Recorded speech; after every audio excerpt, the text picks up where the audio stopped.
नमस्कार दोस्तों, स्वागत है आप सभी साथियों का एक स्मार्ट स्टडी पर। साथियों, यूपी पुलिस कांस्टेबल के लिए आज यूपी जीके का बहुत ही महत्वपूर्ण प्रश्न इस क्लास में देखेंगे और आप लिख के ले लो। इस क्लास से आपके पेपर में आपको क्वेश्चंस जरूर देखने को मिलेंगे। क्लास में आगे बढ़ेंगे उससे पहले आपको बहुत ही जरूरी सूचना दे देते हैं। देखिए, कल ही मैंने साथियों यूपी जीके का टॉप 500, ठीक है, यूपी जीके का टॉप 500 क्वेश्चंस एक ही वीडियो में कंप्लीट करा दिया है। यानी पूरे 500 महत्वपूर्ण प्रश्न हैं उत्तर प्रदेश सामान्य ज्ञान का एक ही क्लास में, एक ही वीडियो में। वो वीडियो आपको चैनल के अंदर मिल जाएगी या उसका लिंक मैं इस वीडियो के डिस्क्रिप्शन में भी डाल दूंगा। आप लोग वहां से देख लेना, क्योंकि ये वीडियो अगर आप लोग देख लेते हैं ना तो कम से कम 20 क्वेश्चन यूपी जीके का तो उसी आपकी वीडियो से आ जाएगा। तो आप लोग जो है ना उस क्लास को जाकर जरूर से जरूर देख लीजिए। मैं उसका लिंक भी आपको इस वीडियो के डिस्क्रिप्शन में दे देता हूं, ठीक है। चलिए अभी फिलहाल क्लास को शुरू करते हैं और देखते हैं अपने आज के इस क्लास के क्वेश्चंस। तो पहला क्वेश्चन है, जोनेश्वर मिश्र पार्क ये कहां पर स्थित है? काफी अच्छा क्वेश्चन है, याद रखिएगा। जोनेश्वर मिश्र पार्क उत्तर प्रदेश में कहां स्थित है? तो साथियों देखिए, करेक्ट आएगा ऑप्शन नंबर सी, लखनऊ में। याद रखना, ये भी क्वेश्चन बहुत ज्यादा पूछा जाता है। जनेश्वर मिश्र पार्क ये कहां पर स्थित है? तो उत्तर प्रदेश के लखनऊ में। याद रखना, Lucknow, option number C correct हो जाएगा। अगला क्वेश्चन है, जेतवन बिहार को किसने बौद्ध धर्म को दान में दे दिया था? जेतवन बिहार को किसने बौद्ध धर्म को दान में दे दिया था? काफी अच्छा क्वेश्चन है। तो याद रखना, अनाथ पिंडक ने। देखिए, अनाथ पिंडक जो थे ना, इन्होंने जेतवन बिहार को जो है ना जेतवन बिहार को बौद्ध धर्म को दान में दे दिया था। याद रखना, अनाथ पिंडक यहाँ आपका राइट आंसर हो जाएगा। आप सभी को याद रखना है। आगे देखिए, डॉक्टर राम मनोहर लोहिया पार्क कहाँ है? काफी महत्वपूर्ण प्रश्न है। याद रखिए, डॉक्टर राम मनोहर लोहिया पार्क जो है ये भी आपका लखनऊ में स्थित है। करेक्ट आएगा ऑप्शन नंबर ए, लखनऊ। आगे देखिए, राष्ट्रीय दलित प्रेरणा स्थल एवं ग्रीन गार्डन ये कहाँ स्थित है? तो राष्ट्रीय दलित प्रेरणा स्थल एवं ग्रीन गार्डन जो है ये उत्तर प्रदेश में कहाँ है? तो भाई गौतम बुद्ध नगर में। क्या आंसर बताओगे? गौतम बुद्ध नगर। याद रखना, काफी महत्वपूर्ण प्रश्न है। आगे देखिएगा, बौद्ध विहार शांति उपवन कहाँ है? यह भी क्वेश्चन वेरी वेरी इंपॉर्टेंट है, तो ध्यान से देखिएगा। बौद्ध विहार शांति उपवन जो है ये कहाँ पर स्थित है? तो ये भी आपका लखनऊ में स्थित है। Option number C, Lucknow right होगा। आगे देखिए, किसने अवध की राजधानी फैजाबाद से लखनऊ स्थानांतरित कर दी थी?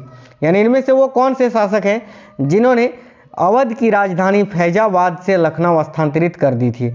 तो देखिए राइट होगा, आसफदुल्ला ने। आसफदुल्ला करेक्ट आंसर आएगा साथियों, ऑप्शन नंबर सी। इन्होंने जो है ना अवध की राजधानी फैजाबाद से लखनऊ स्थानांतरित कर दी थी। याद रखना। आगे देखिए, नेक्स्ट है, किसने अशोक स्तंभ को मेरठ से लाकर दिल्ली में स्थापित किया? काफी महत्वपूर्ण प्रश्न है। तो याद रखिएगा, अशोक स्तंभ को मेरठ से लाकर दिल्ली में किसने स्थापित किया था? तो option number A, Firoz Shah Tughlaq ने। आगे देखिएगा, साटक या सातक भी इसको बोलते हैं, तो साटक वस्त्र निर्माण का प्रमुख केंद्र कहां पर था? देखिए, साटक वस्त्र निर्माण का प्रमुख केंद्र वाराणसी में था साथियों। याद रखिए, वाराणसी, ऑप्शन नंबर ए, वाराणसी करेक्ट होगा। नेक्स्ट है, महाजनपद काल में सुरसेन महाजनपद की राजधानी कहाँ थी? तो काफी अच्छा क्वेश्चन है। महाजनपद काल में सुरसेन महाजनपद की राजधानी जो है ना ये मथुरा में हुआ करती थी। तो ये क्वेश्चन अगर आपसे पूछे सुरसेन महाजनपद की राजधानी, तो क्या बताओगे? मथुरा। आगे देखिए, भीतर गांव का मंदिर किसके काल में बना है? तो ये जो भीतर गांव का मंदिर है ना ये किसके काल में बनाया गया था? तो राइट आंसर होगा गुप्त राजवंशों के समय में, चंद्रगुप्त द्वितीय के शासनकाल में। तो राइट आंसर होगा ऑप्शन नंबर डी, चंद्रगुप्त द्वितीय। आगे देखिए, भीतर गांव ये किस जनपद में अवस्थित है? तो साथियों ध्यान दीजिएगा, भीतर गांव जो है किस जनपद में है? तो भाई कानपुर में। क्या आंसर बताओगे? Option number B, Kanpur. अगला क्वेश्चन है, बरन को किसने दिल्ली सल्तनत में शामिल कर लिया? तो देखिए, बरन को दिल्ली सल्तनत में किसने शामिल कर लिया था? तो इल्तुतमिश ने। राइट आंसर होगा ऑप्शन नंबर सी। याद रखना, दिल्ली सल्तनत के शासक इल्तुतमिश ने। नेक्स्ट क्वेश्चन है, हर्षवर्धन के हस्ताक्षरों से युक्त अभिलेख कहां से मिला है? तो भाई उत्तर प्रदेश का वो कौन सा जगह है जहां पर वर्धन वंश के शासक हर्षवर्धन के हस्ताक्षरों से युक्त अभिलेख प्राप्त हुआ है? तो याद रखना, बांसखेड़ा से। क्या आंसर बताओगे? बांसखेड़ा, ठीक है, याद रखना ऑप्शन नंबर सी। आगे देखिए, 1573 से 1588 तक मुगल साम्राज्य की राजधानी कहाँ थी? तो देखिए 1573 से 1588 तक मुगल साम्राज्य की राजधानी फतेहपुर सिकरी में हुआ करती थी। साथियों, अगर आपसे पूछे कि फतेहपुर सिकरी की स्थापना किसने की थी, तो मुगल शासक अकबर ने की थी। यह भी आपको याद रखना है। आगे देखिए, जहांगीर का जन्म कहाँ हुआ था? काफ़ी अच्छा क्वेश्चन है।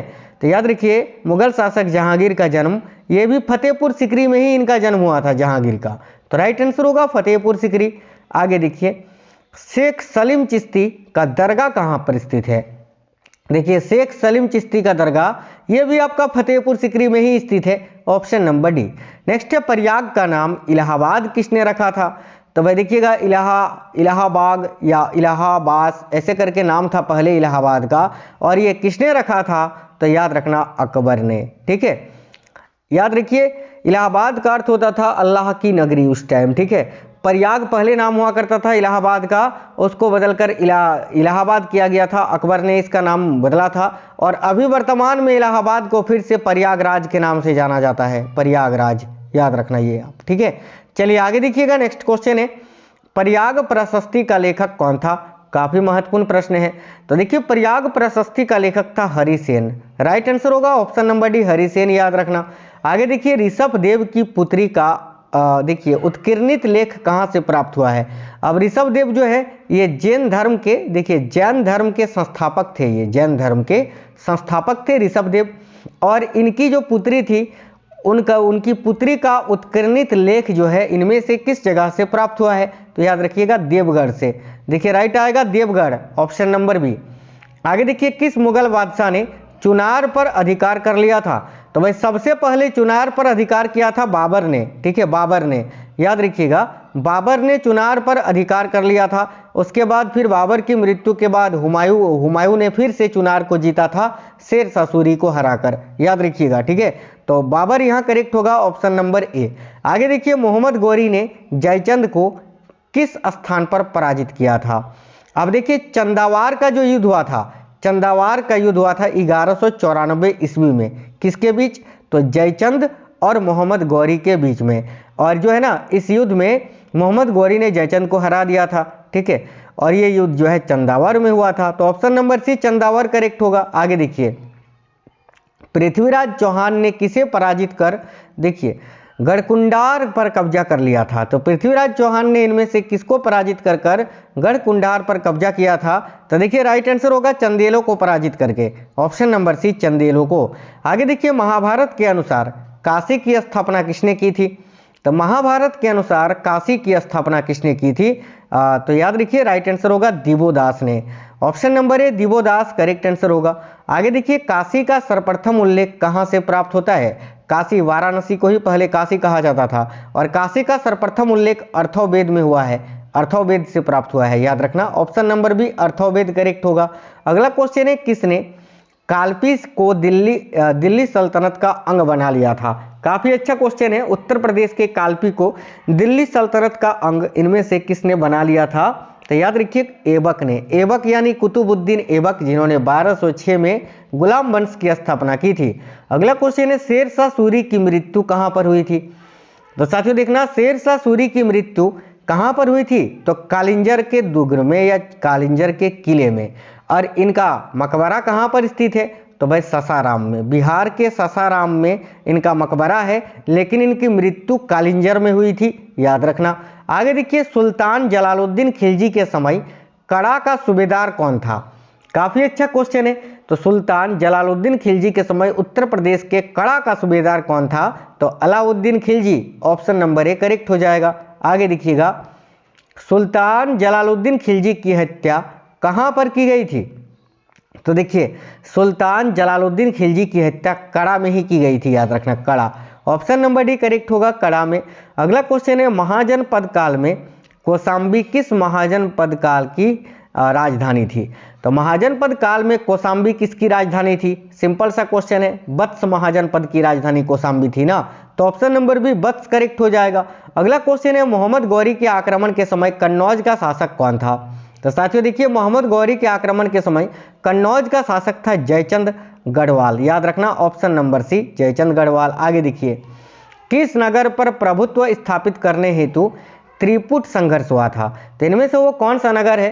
जहां पर प्रभुत्व स्थापित करने हेतु त्रिपुट संघर्ष हुआ था, तो याद रखिएगा कन्नौज में। Option number 1 Kannauj right answer हो जाएगा।